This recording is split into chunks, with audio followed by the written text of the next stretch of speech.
Aquí creamos un espectro donde en un extremo tenemos 100% de vender participaciones de la empresa, lo cual es dilutivo para el accionista, y en la otra parte tenemos 0% de diluir al accionista, pero 100% de endeudarnos y de crear una obligación de pago. Cuando yo tengo que emitir acciones, la ganancia que tengo obteniendo Bitcoin con ese dinero que estoy levantando es mucho menor que cuando a mí me dan dinero sin yo tener que devolver nada a cambio más que un 8%, 10%, porque me permite levantar más capital sin tener que devolverlo y sin tener que diluir al accionista, y ese capital lo voy devolviendo lentamente. Por tanto, el retorno que me genera es más grande. Eso es lo importante entender aquí. Y ahora en esta gráfica es donde vais a casar todo lo que os acabo de explicar. En esta gráfica hacemos la suposición maximalista de que Bitcoin se va a apreciar un 30% cada año. Y nosotros lo que hacemos es que vendemos equity, hacemos ATM y hacemos 100 millones de dólares. Y lo que nos hace aquí Saylor es que nos desglosa el resultado de esa operación a lo largo del tiempo. Lo que él nos dice es lo siguiente: cuando nosotros emitimos acciones para comprar Bitcoin, el 50%, 50 millones de dólares de eso, es una ganancia directamente. ¿Por qué? Pues porque si yo tengo acciones cuyo valor de mercado es el doble que la tesorería que tengo, al yo vender una acción para comprar Bitcoin, lo que estoy haciendo es capturar el spread entre las dos. Yo estoy vendiéndote participaciones en una empresa que tiene una cantidad de Bitcoin al doble de lo que valdría esa cantidad. Por tanto, estoy capturando ese 50% de diferencia. Eso es el Bitcoin Dollar Gain y es una cantidad que yo me embolsillo una vez. Por otro lado, aquí donde dice Bitcoin Dollar Equity, lo que estamos intentando expresar es el valor del Bitcoin que estamos comprando. Podemos revisar aquí que el Bitcoin Dollar Equity es los activos netos menos el Bitcoin Dollar Value. Y este Dollar Value es la combinación de esa ganancia que nos embolsillamos una vez, el Bitcoin Dollar Gain, y el Bitcoin Dollar Income, que es los ingresos que recibimos por la apreciación del propio Bitcoin. O sea que si le quitamos los ingresos y si le quitamos la ganancia que hemos tenido una vez, lo que nos queda es el equity, es el Bitcoin puro quitándole esas ganancias. Esto es un poquito complicado de entender, pero llegaremos. Entonces, si no habéis entendido eso, tampoco importa mucho. Lo que importa de esta gráfica es lo siguiente.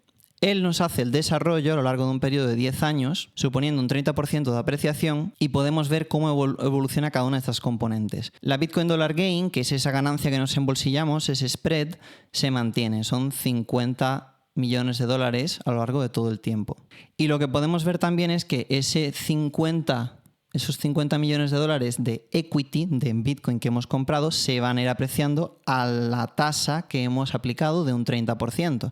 Por lo tanto, son 50 más un 30%, 65, 85, pum, pum, pum, pum.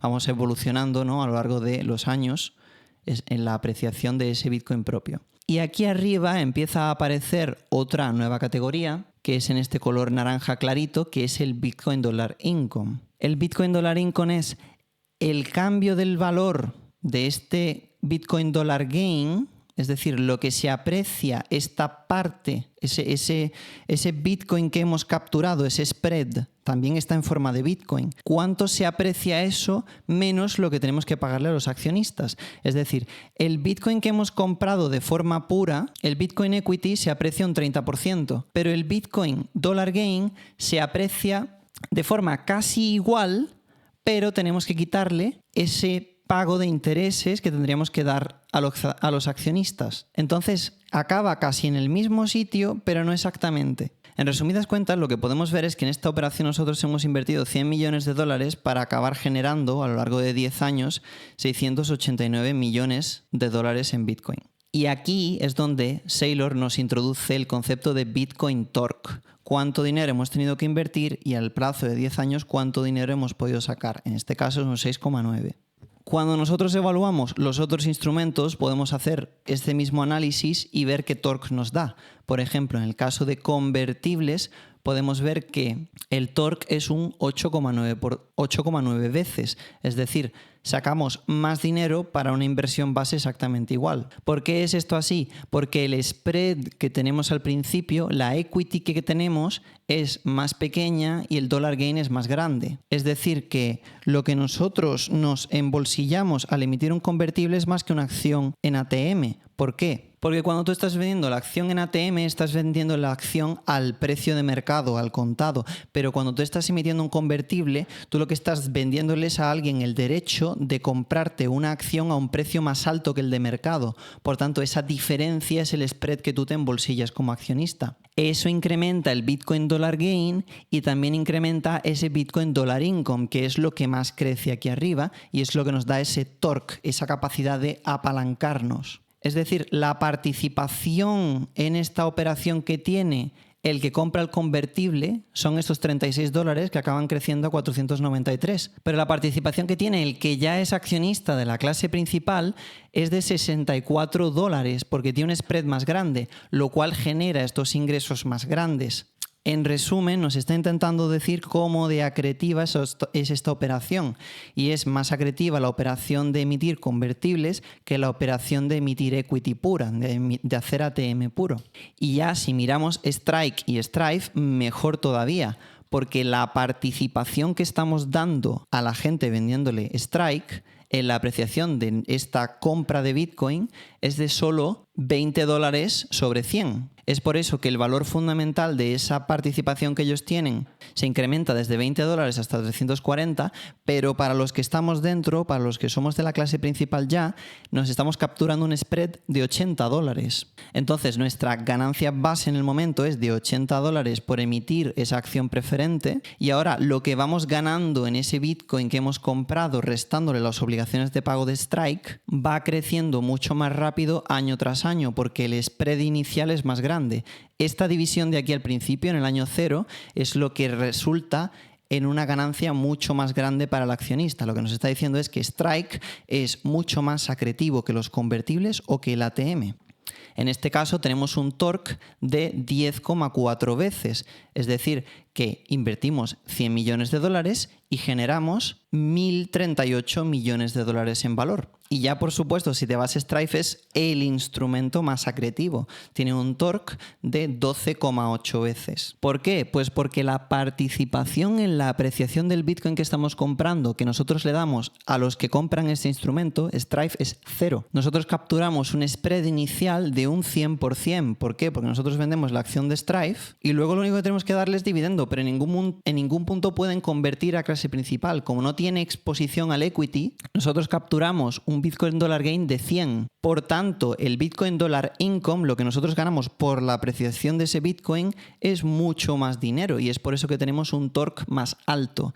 En definitiva, lo que nos están diciendo aquí es que Strife es el instrumento más acretivo que tenemos. Y ahora viene la parte más interesante de todo esto, que es lo siguiente. ¿Veis que aquí a la derecha dice múltiplo sobre activos netos, o sea, múltiplo de Bitcoin de 2? Luego nos pone múltiplo de Bitcoin de 2,8, de 4,1 y de 13,8. Pues si yo lo entendí bien durante la presentación, lo que nos querían decir es que cuando tú emites, por ejemplo, una semana ATM, lo que estás haciendo es empujar el MNAV, el múltiplo sobre activos netos, a aproximadamente 2, porque es la forma menos acretiva de ganar Bitcoin. Por tanto, estás comprimiendo el MNAV.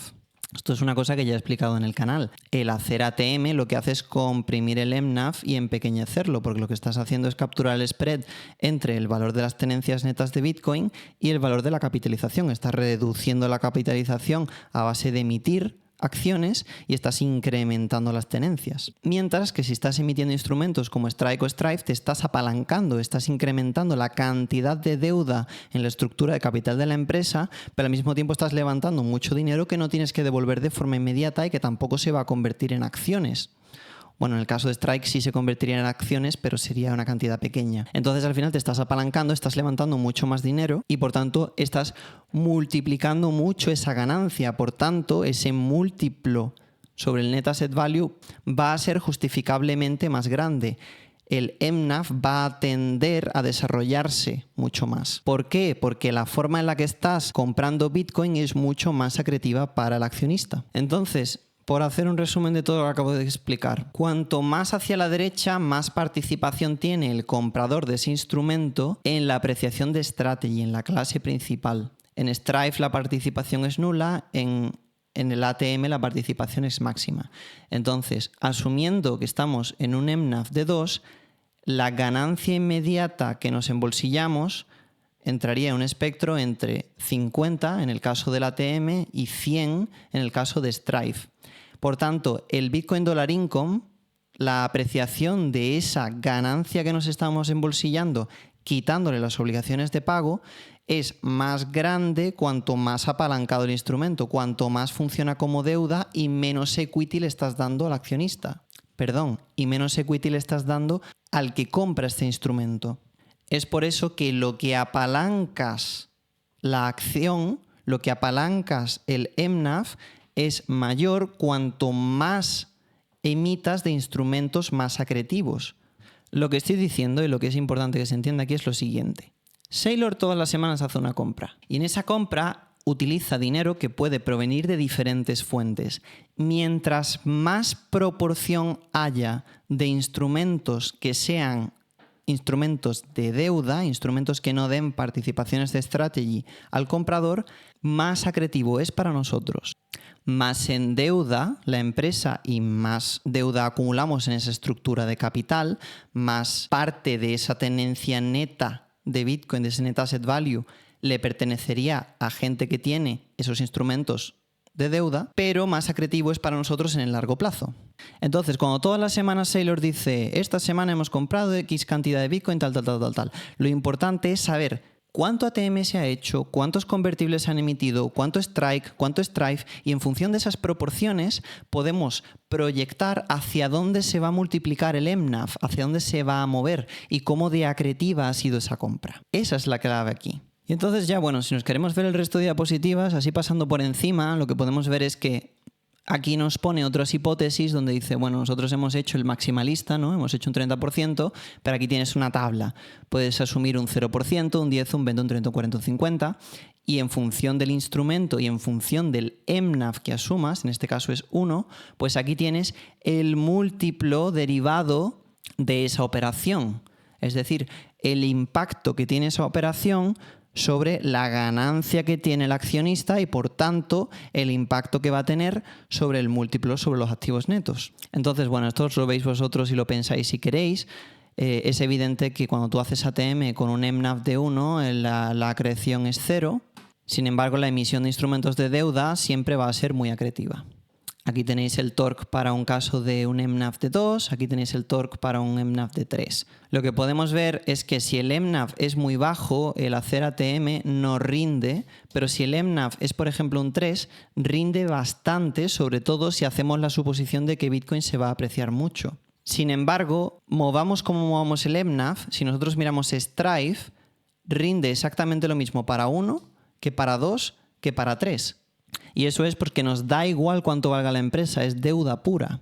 Por tanto, el nivel de acreción es exactamente igual. Y los otros dos instrumentos, pues bueno, pues evolucionan de otra forma, ¿no? Digamos, intermedia entre ambos casos. Pero nuevamente lo que podemos ver es que cuanto más alto el MNAV, más acretivos son estos instrumentos, siempre bajo la suposición de que nosotros estemos acercándonos hacia estos escenarios más optimistas de apreciación del precio de Bitcoin. Y aquí lo que tenemos también en esta siguiente diapositiva es el múltiplo, la comparación de múltiplos. Es decir, lo que nos está diciendo es hacia dónde empujamos el MNAV, hacia dónde lo hacemos converger en función de cuál sea el MNAV actual y cuál es el instrumento que estamos utilizando y nuestra suposición con respecto al futuro de Bitcoin. El MNAV lo empujamos hacia cotas más altas cuanto más optimistas somos con respecto al futuro de Bitcoin y cuanto más forma de deuda tenga ese instrumento. Entonces ya, bueno, por terminar ya de ver esta sección, aquí nos dibuja una curva de rendimiento donde coge y dice, bueno, voy a hacer diferentes suposiciones sobre el MNAV y en función de mi suposición voy a ver cuánta Bitcoin gain, qué porcentaje del capital de esos 100 estoy capturando para el accionista, cuánto es gain. Recordemos, el Bitcoin Dollar Gain, aquí en el caso del ATM era $50, los convertibles son 64, Strike es $80 y en Strife es 100. Es lo que captura el accionista que no está capturando el que compra el instrumento por no tener exposición al equity. Pues básicamente lo que podemos ver es que cuanto más alto el MNAV, más capturamos, eso es lógico, Y nuevamente, cuanto más forma de deuda tengo el instrumento, más capturamos de ese Bitcoin Dollar Gain también. Y aquí tenemos los porcentajes, lo cual nos da una especie de curva de rendimientos que podemos dibujar. ¿Qué es lo que pasa? Pues que lógicamente, como estamos diciendo, estos instrumentos que tienen más forma de instrumento de deuda tienen unas obligaciones de pago, los convertibles, Strike y Strife. Entonces también tenemos un hurdle rate, que es, digamos, un nivel de gasto que tenemos continuamente por utilizar estos instrumentos. No nos podemos quedar solo con esto, tenemos que tener también en cuenta que hay unos pagos. Si nosotros hacemos una suposición sobre el MNAV, asumimos un precio de Bitcoin y tenemos en cuenta que tenemos que hacer unos pagos a lo largo del periodo, nosotros podemos calcular el punto en el que nuestra inversión sale a cero. Es decir, nosotros emitimos un instrumento, hacemos una suposición, unas condiciones de entorno con respecto al precio de Bitcoin, con respecto al MNAV y con respecto a las proyecciones de desarrollo futuro de Bitcoin, y a lo largo de 10 años podemos decir, oye, si nosotros hoy hacemos ATM bajo estas condiciones, dentro de 10 años ganamos siempre y cuando el precio de Bitcoin sea superior a X cantidad. Y eso es lo que está calculando en esta tabla. Yo os doy el resumen para que no os comáis mucho el coco. Si hacemos ATM, en función del MNAV al que estemos haciendo ese ATM, es acretivo o no en esta proporción. Si nosotros tenemos un MNAV muy alto, es decir, que estamos vendiendo las acciones muy por encima de las tenencias netas para comprar Bitcoin, es muy acretivo.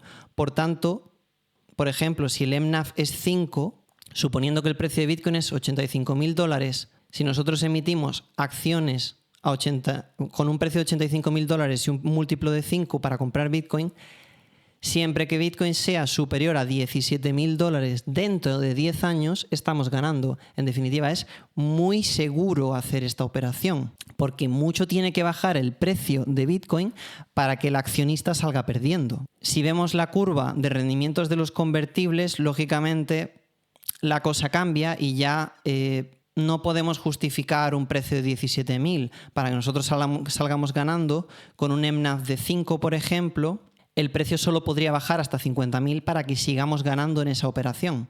En el caso de Strike es peor aún. De hecho, si el MNAV es 1, lo que podemos ver es que es muy arriesgado. Necesitamos que el precio de Bitcoin suba a lo largo del tiempo para que en esta operación ganemos. Y en Strife es una línea plana. Y el motivo de que sea una línea plana es que Strife no le da ninguna clase de equity al que compra el instrumento.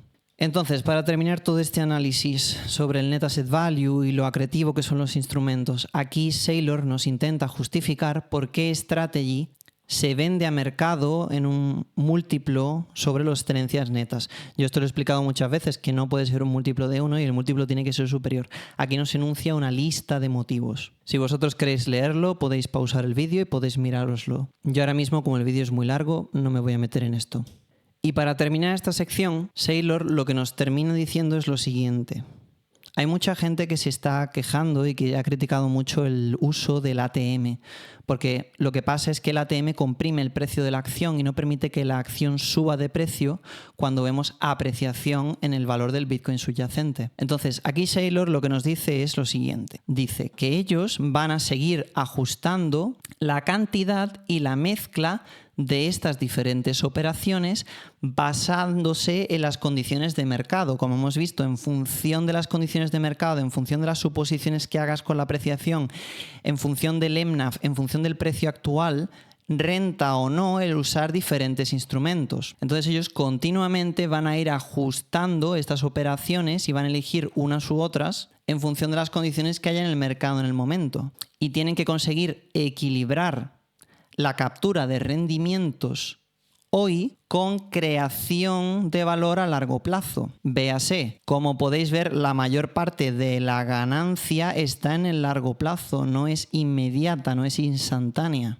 Entonces ellos están balanceando la captura de valor hoy con la captura de valor en los próximos años. También nos dice que él quiere empujar el MNAV hacia arriba, es decir, que la empresa cotice en mercado a un múltiplo sobre sus tenencias netas, e intentar subirlo a lo largo del tiempo utilizando apalancamiento inteligente. Pero para eso necesitan educar a los mercados y crear demanda para estos instrumentos que están vendiendo. También se comprometen a intentar atraer capital adicional creando instrumentos nuevos e innovadores para diferentes clases de inversores. También van a educar al accionista y a todos los inversores creando estas métricas de crédito, que es la siguiente parte que no vamos a ver hoy, y modelos que permitan a los inversores entender estos instrumentos y evaluar el riesgo real que estos instrumentos tienen. Eso lo veremos en el siguiente episodio, donde hablaremos de esto, de los credit ratings que van a intentar conseguir y cómo son súper importantes para continuar este plan. De todas formas, nos recuerda que el precio de Strategy es la métrica principal que ellos utilizan para evaluar cuánto valor han creado para el accionista y el rendimiento de la empresa. En definitiva, lo que nos está diciendo es lo que nos importa al final del todo es cuánto vale la acción de Strategy. Pero tenemos que tener en cuenta no solo el ganar hoy, sino el ganar mañana, pasado el otro y dentro de 10 años. Por tanto, tenemos que balancear todos esos instrumentos y la composición de la emisión de esos instrumentos para nuestras compras de Bitcoin a lo largo del tiempo. Y ya para terminar este enorme vídeo que me acabo de grabar, como es tradición, vamos a terminarlo con un clip del propio Saylor en esta reunión de accionistas explicándonos esto último que hemos visto, que es el cómo ellos van a intentar equilibrar la creación de valor para el accionista en el corto plazo con el largo plazo. And then we're balancing near-term capture of BTC yield and gain with long-term BTC value creation. Yeah, I mean, I can maximize the yield and the gain this year, but I also got to look out over the next decade. And as you could see from my slides, 90% of the gain is going to be over the 10-year period that follows the transaction. So we're always balancing short-term versus long-term, just like Amazon did that for 20 years.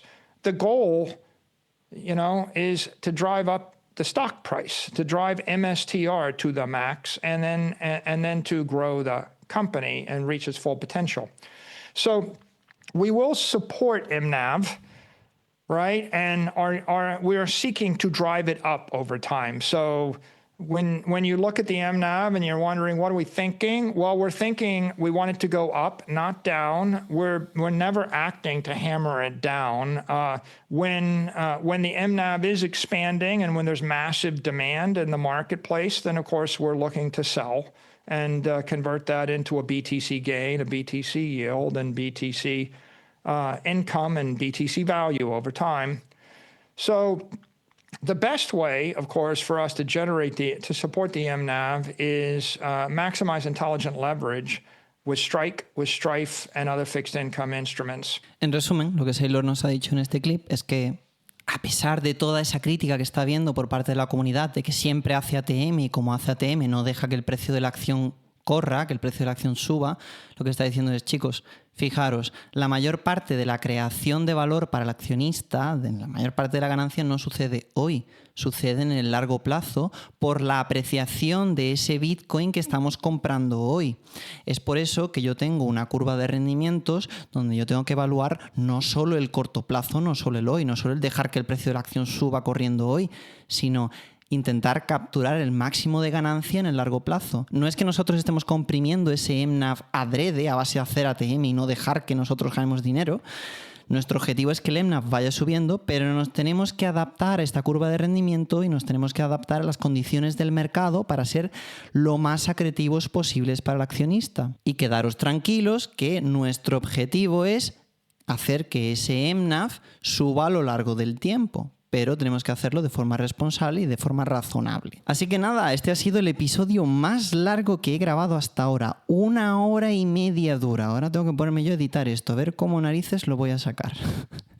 Sea como sea, espero que apreciéis el trabajo que estoy haciendo aquí para vosotros. Todavía queda análisis por hacer de esta reunión de accionista y seguro que acabaré también sacando punta del Strategy World que está sucediendo ahora. Por hoy voy a descansar un poquito, espero que os haya gustado el episodio de hoy, espero que hayáis sacado algo en claro. Si tenéis alguna duda me podéis escribir en los comentarios, como siempre dadme un like. Cualquier forma de agradecimiento que me deis es buena porque realmente, como veis, esto es un currazo de 3 pares de narices, estoy trabajando un montón, pero lo hago con gusto, esto me hace feliz, es mi sueño. Y este sueño es más bonito compartido con vosotros. Gracias por estar ahí y nos seguiremos viendo por aquí en Strategy Alpha. Chao.